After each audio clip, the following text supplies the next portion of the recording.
Good afternoon, everyone, and welcome to Mountain Harmony Gardening. I'm Kristen, and that's Lola.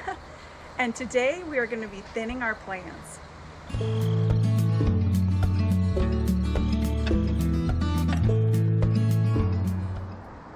Now that we're back from vacation, there has been a lot of growth on our plants, and it's actually time to start thinning. So I have everything that I need. I have my little trash bucket. I have my clips in here, my kneeling pad, and my clippers. So the first plants we're going to start with are the tomatoes here. Look how much they've grown. When we left, they were barely out of their cups. And we've only been back not quite a week. So that shows you how much growth. Now, I'm going to go ahead and I'm going to take the cup off because these are definitely large enough that they don't need the cup anymore. Plus, I want to be able to show you what I'm doing.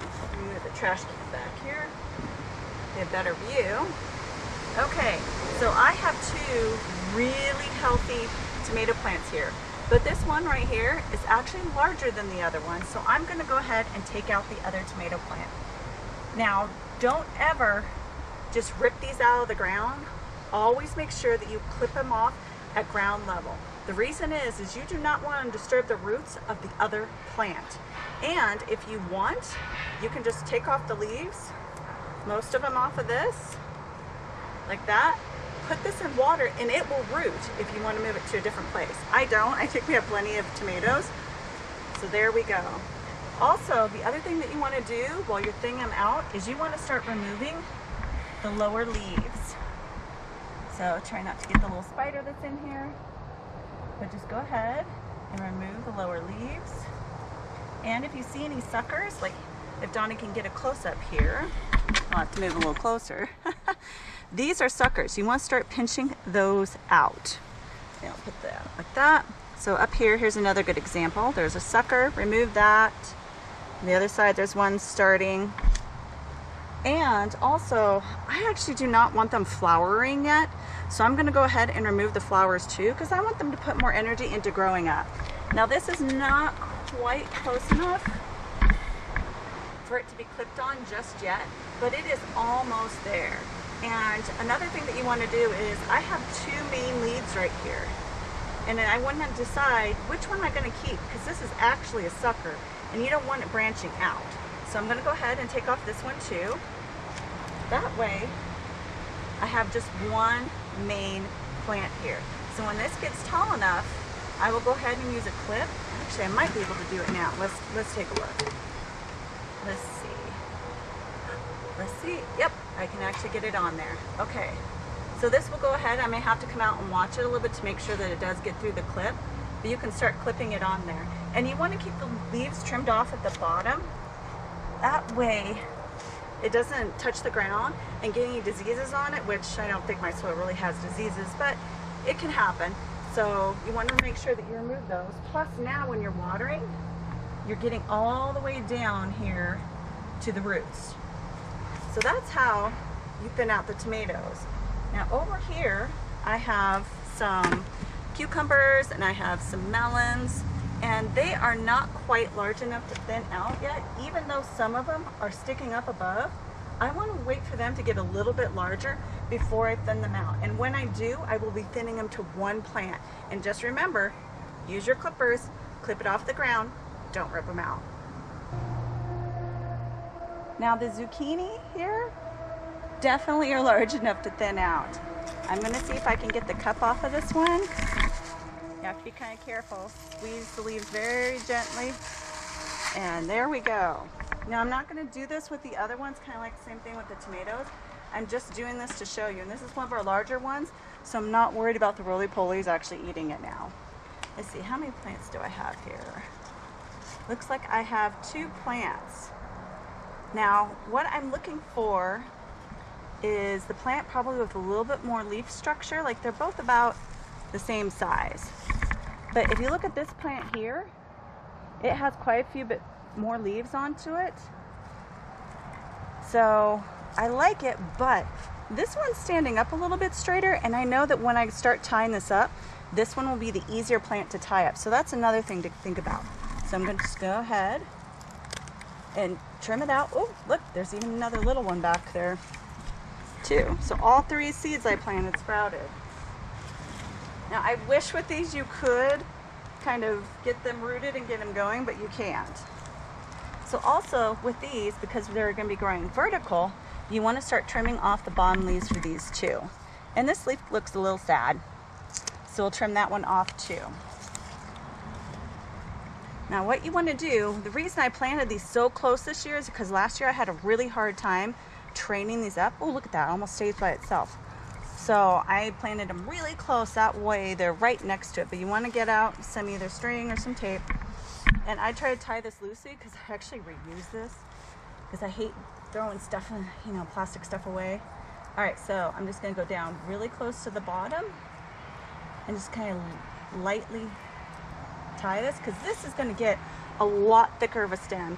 And with this, it's really stretchy, so it will actually give. So I tied it loose, and there we go. But I'm also going to pinch out any of the flowers, because as the same with the tomatoes, speaking of raspberries, I need to prune those too.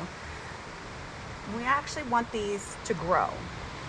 So I'm just going to go ahead and take off the flowers, just like that. And that way, it will concentrate its energy into getting larger. So, not too terribly hard. Oh, look at that, there's little husks of the shells. Look at that, see how they're empty? So there we go. So that's how you prune up and thin and get ready to start growing vertical a zucchini. The next plant we're going to talk about is actually right in front of the zucchini, and it's the peppers. You can see that there are 2 pepper plants in here, and I'm going to remove the cup on this one because it's definitely large enough as well. But there are 2 in this one as well. There's 1 here, and back here I have 2 also. Now you do not thin pepper plants, and the reasoning is they actually give each other support when they're growing really close together like this. Plus there's more leaves, so it actually shades the pepper, which can get sun scald, and you don't want that. I've shown that on my videos, I think it was either last year or the year before, where some of my peppers actually got sun scald, and it was because they were getting, well, too much sun. So you want to leave your peppers like this. If you can grow them in 2s or 3s, it's perfectly fine. We have a few different plants that we can talk about in this bed. Hey Lola, she's walking right through the bag. So in these little pockets, I have beets and still some more weeds that I gotta keep pulling. These ash trees have been coming up everywhere. But I multi-sow beets after Charles Dowding's idea. And check out his channel. It's No Dig Gardening. If you look that up, I'm sure you'll find him. So what I do is I let like a few of these get larger, and then I take them out while I leave the little ones. And they seem to do okay. Sometimes they kind of come out of the ground and I just plant them back and they do okay. So I do not thin my beets, I do not thin my carrots. So those root crops I let go. Now over here we have our tomatillos and we have our huckleberries. Look how big the huckleberries are doing. Remember they were like this big when we left for vacation. They were tiny. And I also had sown 2 of the seedlings in here that had multiple purr, and it worked out great. So this one has, let's see, 1, 2, 3 large plants in it, and then a few small ones. This one has 3 of them in here, so it's thinned itself out naturally to just 3. And this one has several in it too. Now what I'm going to do, when these get probably about that tall, I am going to thin them out, because it seems like there's still a little bit of dieback in these cups from them kind of figuring it out and letting the dominant ones take over. But I'm going to thin them to 2 plants per spot. Now the same thing with the tomatillos, but luckily they have pretty much done that on their own. So I have 2 plants here, 2 plants there, and 2 plants at the end, and 1 volunteer that I'm just going to go ahead and let go. The other thing you want to do while you're thinning is you really don't want your plants flowering. So I've been coming out here and I have been picking off all of the tomatillo flowers, and you pretty much have to come out here almost every day and do that. And that way it puts more energy in, as like I said, to growing tall. The next bed that I need to thin, which actually I'm not going to, and I'm going to tell you why, is my melons. I have my Kajaris and I have my early girl watermelons growing in this bed. This is a Kajari, and there are actually 4 of them in there. And I am not going to thin these this year, and the reason is there is an early girl watermelon back here that never sprouted, and I have another one over there that did not sprout. So some of these only have, like that one over there, I think that's a Kajari, has only 1 in it. And that one's a watermelon right here, and it's not doing as well, and it kind of just sprouted. So what I'm gonna do is I'm gonna wait on these, and I'm gonna let them get a lot larger. And then I'm gonna make the decision if I thin them or not. And I'm probably gonna leave 2 or 3 at each spot and just kind of let them go. And they will kind of like show like which ones are not doing so well later on. Like you can see that these ones are a little bit larger than these smaller ones here. And it might end up being just the 2 large ones and I thin out the smaller ones. But it'll pretty much figure itself out to where some of them will die back. But I'm gonna let that process happen just because I didn't have as many watermelon seeds and not very many of them came up this year. And I want as many watermelons and Kajaris in here as absolutely possible. I know that you've all been wanting to see the Three Sisters bed because I've gotten comments on it. Look at this. The sunflowers are way taller than I am.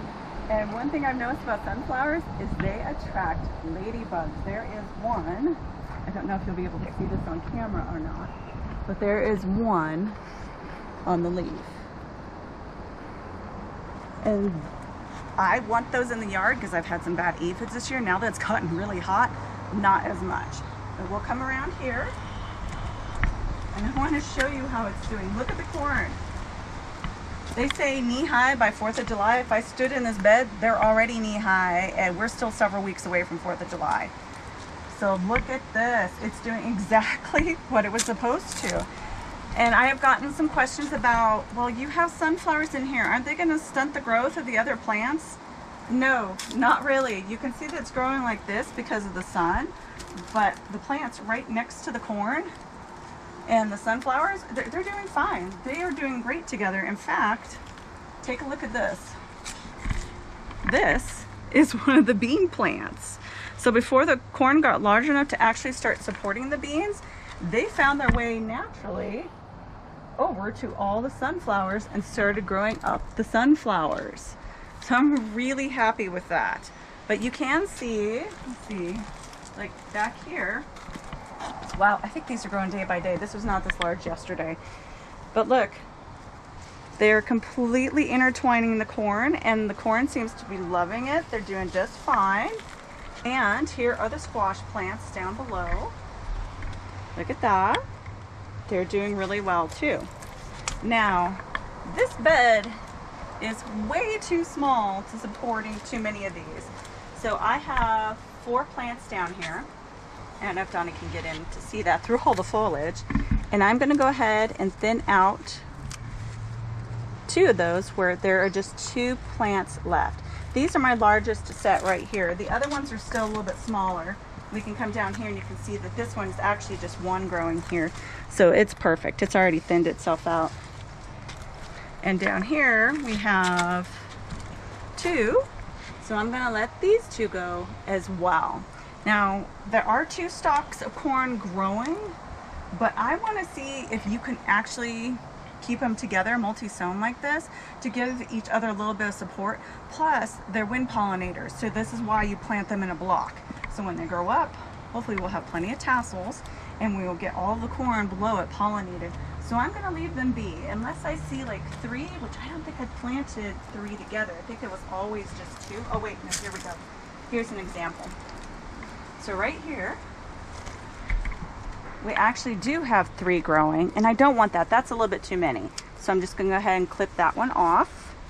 And if I find any others that have 3 plants growing, I will go ahead and I will prune those out as well.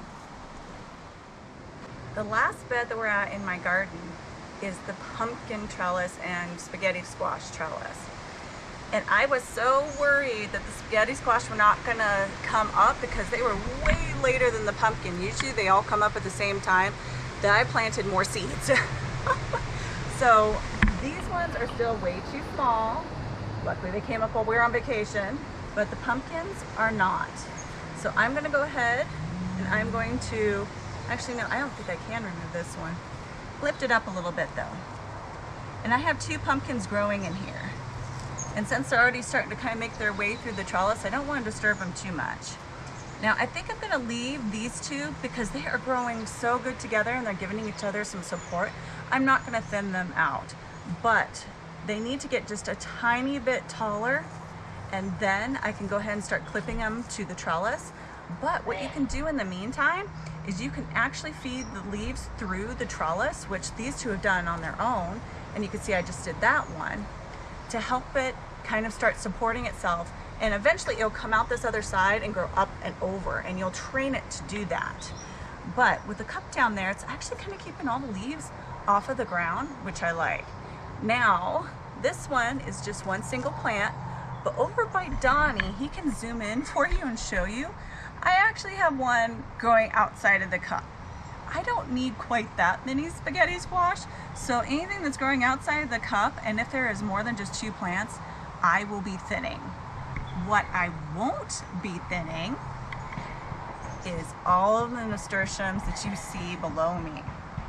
I love nasturtiums. I think everybody knows that by now because I always talk about them. But with flowers, you actually do not have to thin them. So I have a lot of nasturtiums that I'm just gonna go ahead and let go, make sure that I take out all the roly-polies because we don't want them in the garden, and I've had so many less roly-polies this year after I've removed the mulch. But don't thin out your flowers.